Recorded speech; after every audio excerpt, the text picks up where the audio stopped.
ผู้ชมสบายดีท่านผู้ชมทุกท่าน ขอต้อนรับท่านผู้ชมเข้าสู่รายการเกาะติดสถานการณ์น้ำท่วมอยู่ทางภาคกลางและภาคใต้ของเราเฮาซึ่งว่าปัจจุบันนี้ก็ถือว่าหลายๆพื้นที่น้ำนี่ได้บกแห้งลงแต่ว่ายังอยู่ทางแขวงสวรรณเขต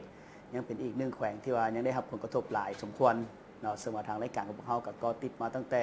มื้อที่ว่าเริ่มเกิดเหตุพุ่นละแม่นแล้วจนมาฮอดปัจจุบันนี้ก็ยังมีการรายงานเพิ่มเติมให้กับท่านผู้ชมนั้นได้รับรู้กันและโดยเฉพาะในมื้อนี้ก็มีหลากหลายเหตุการณ์และก็รวมไปถึงจะมีบทสัมภาษณ์ของทานเจ้าเมืองเซโปนเนาะซึ่งพวกเขาจะให้เพิ่นได้มีการรายงานเกี่ยวกับสภาพน้ำท่วมอยู่ทั้งแขวงของเพิ่นณปัจจุบันนี้เจ้าท่านผู้ชมแล้วก็ในระยะเบื้องต้นของทางรายการนี้เนาะจะมีอีกหนึ่งการแจ้งการให้ทางผู้ชมนั้นได้ติดตามน้ำกันการแจ้งการจากธนาคารหุ้นส่วนการค้าทหารเนาะซึ่งว่ามีการแจ้งการเรื่องการช่วยเหลือภัยพิบัติน้ำท่วมอยู่ที่ภาคใต้ของลาวมาติดตามน้ำกันซึ่งมาอิงตามใบคำห้องของในบ้านสะโอเมืองคงเซโดนแขวงสารวันข้างวันที่10 เดือน 9 2019 อิงตามข้อตกลงเห็นดีของคณะอำนวยการธนาคารหุ้นส่วนการค้าทหารสาขาลาวธนาคารหุ้นส่วนการค้าทหารสาขาลาวธนาคาร MB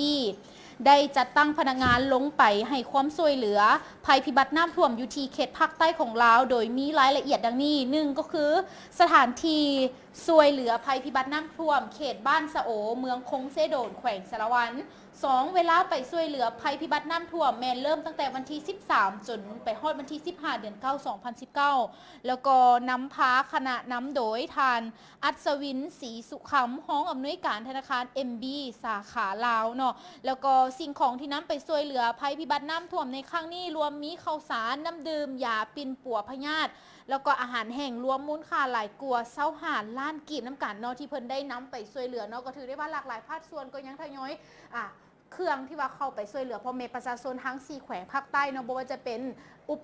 ปโภคบริโภคเนาะยุกยาอาหารการกินทุกอย่างตอนนี้เพิ่นก็ยังมีการเข้าไปช่วยเหลือกันอยู่เรื่อยๆเนาะฉะนั้นแล้วพ่อแม่ประชาชนที่อยู่ในภาคใต้ของเราพวกเขาอย่าเป็นห่วงทางนี้เนาะทางให้สบายใจไว้เลยเนาะซึ่งว่าเพิ่นกำลังมีการขนขวยทยอยกันเข้าไปช่วยเหลือกันอยู่เรื่อยๆก็มีหลากหลายภาคส่วนนอกจากบรรดาภาครัฐและก็ภาคเอกชนระดมกันเนาะก็เห็นว่าได้ว่ามื้อวันเสาร์กับวันอาทิตย์ที่ผ่านมาเห็นบางห้างบางบริษัทนี่เพิ่นได้นำเครื่องของช่วยเหลือไปช่วยผู้ประสบภัยน้ำท่วมในปัจจุบันนี้ซึ่งว่าความต้องการกันยังเฮี้ยงห้องต้องการอยู่ท่านผู้ชมเนาะ